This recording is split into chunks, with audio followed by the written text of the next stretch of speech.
Hello, I'm host Eric, talking with famous people, and I just watched host Tim and host Ken's video on feelings and basically giving advice on problems. There was an example problem from work in the mix.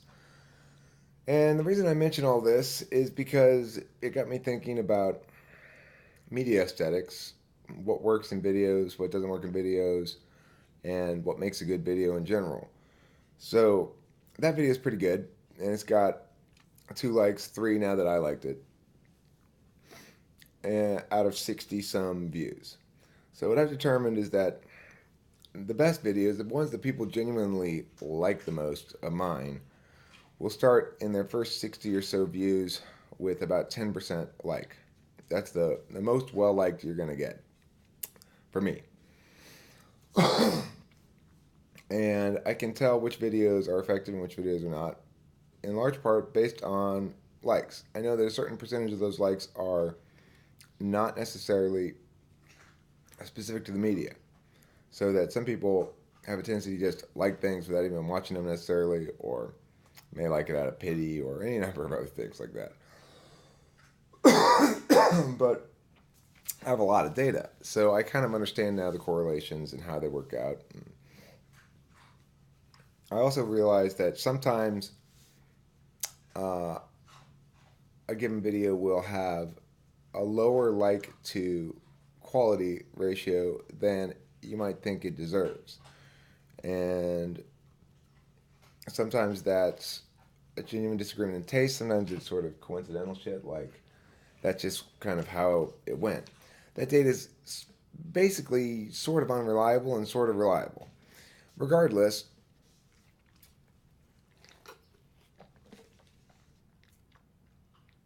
what makes a video effective and get a lot of likes for me are a couple of different factors. Number one, it's got to be on topic and fairly concise. I can't have a lot of redundancy, and I need to have good economy of language. And number two, it has to have a central thesis and make a point and stay on topic. It can tolerate a certain amount of rambling or a certain amount of tangential stuff, but I've got to come back to the central thesis by the end of the video, or it loses a certain amount of the impact that ideally it would have. Number three, in the most effective videos, I emote a certain amount. And I've of late been thinking a lot about this sincerity thing, and that I'm getting feedback suggesting that I might be able to fake sincerity well, at least for the purposes of video making. And so I've been sort of wrestling around with that idea in general because it's not something I've done historically, although I guess I've been aware that I'm capable of doing it. I can honestly say I don't use fake sincerity as a means of accomplishing things. Maybe I should start. Is kind of the point. Uh, Provided it's within certain ethical limits and stuff like that. I mean, I don't want to.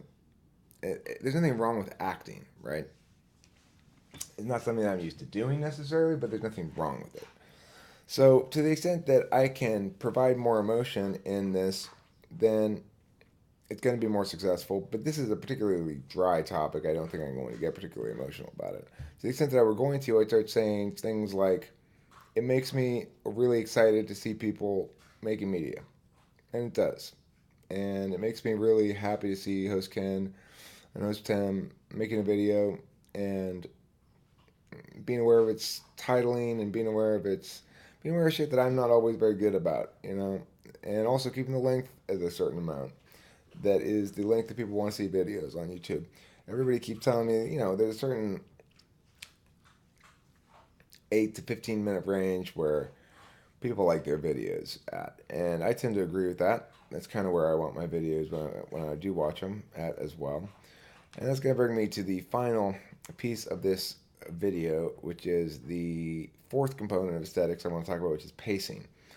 I've been told by many, many people that I go very fast.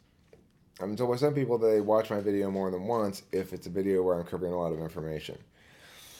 It feels like any slower than this would be too slow to me. That I want, as a consumer, for the media to constantly be moving forward and giving me new information, or I'm going to get bored with it or impatient with it.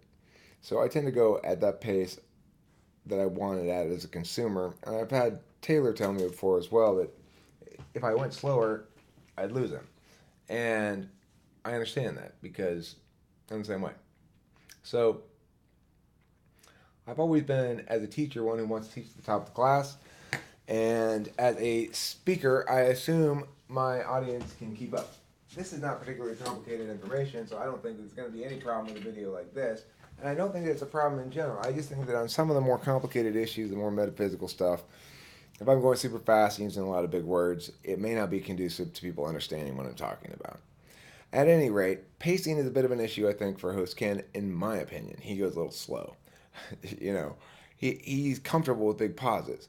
I offer this critique not as an indication of failure, but as an indication of success, which is to say he's exploring his various pacing options. I probably need to slow down in certain spots. I probably need to pause more.